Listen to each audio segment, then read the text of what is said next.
Head and neck. 18.5, 19, 19.5, and 19.5. Body top neck. 18, 18.5, 18 and 18. The legs. 16, 16.5, 16 and 16. C.A. Zabrina, bred and owned by Kalber Arabians of Denmark, and he scores 90.13.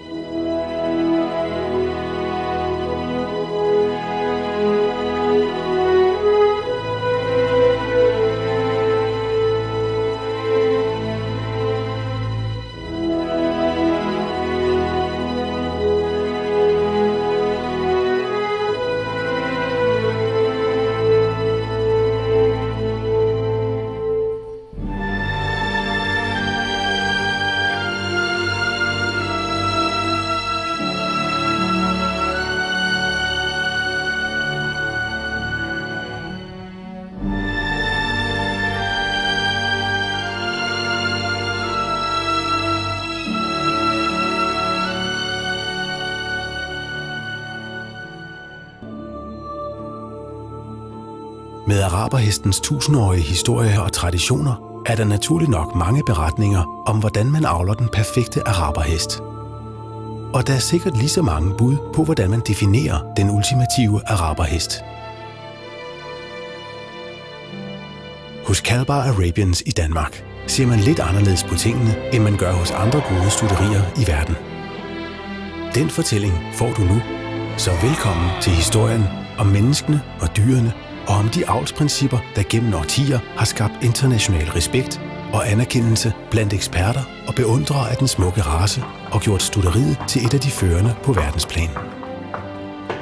Som det ofte sker i livet, var det tilfældigheder, der gjorde, at ressourcer, kompetencer og interesser mødtes på rette sted og på det rigtige tidspunkt, da historien om Kalber Arabians tog sin begyndelse. Gösta og Margit, der senere blev til herre og fru Heitmann, mødte hinanden på netop det sted, hvor stutteriet senere blev etableret og stadig holder til den dag i dag.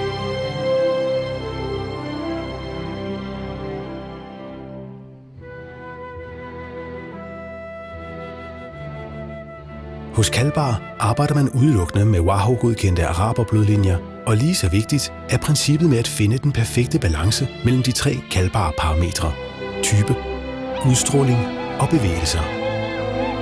Eksperter siger, at det lykkedes for Kalber Arabians, og at man desuden altid kan kende en kalbar hest på, at den er meget people-oriented, meget social og godt begavet.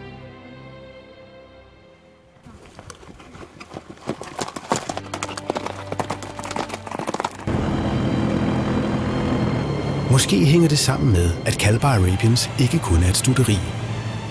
Det er også hjemmet for en stor familie med værdier som fællesskab og omsorg for hinanden, og den særlige dedikation, der gør, at interesser bliver til passion, og passion bliver til livsstil.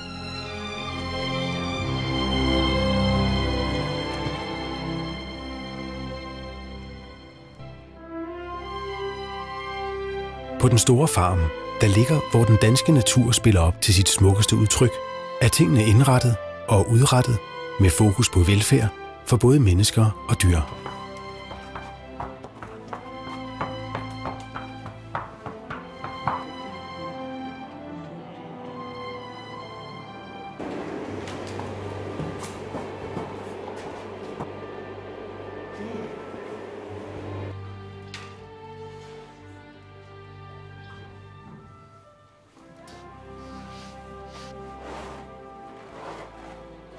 Allerede fra stutteriets begyndelse viste det internationale marked interesse for Kalber Arabians. Og i dag finder man kalbarheste i USA, Europa, Mellemøsten og Afrika. Kalber Arabians hører i dag til blandt de ældste og mest kontinuerlige avlere i Europa. Det betyder erfaring og dermed sikkerhed i avlen.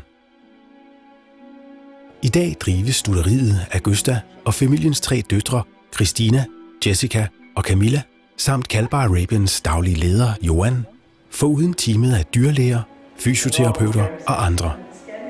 Og målsætningen er hver dag den samme, at avle den perfekte araberhest, verdens smukkeste og ældste hesterace.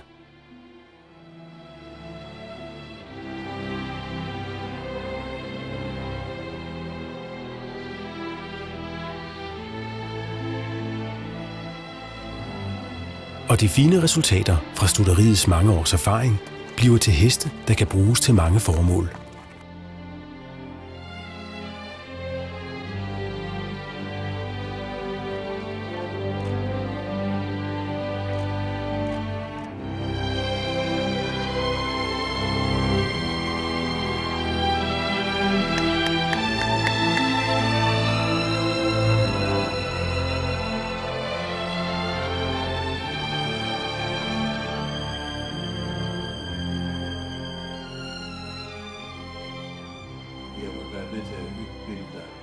Som opdrætter af den ædle hesterace har Kalbar Arabians påtaget sig et stort ansvar.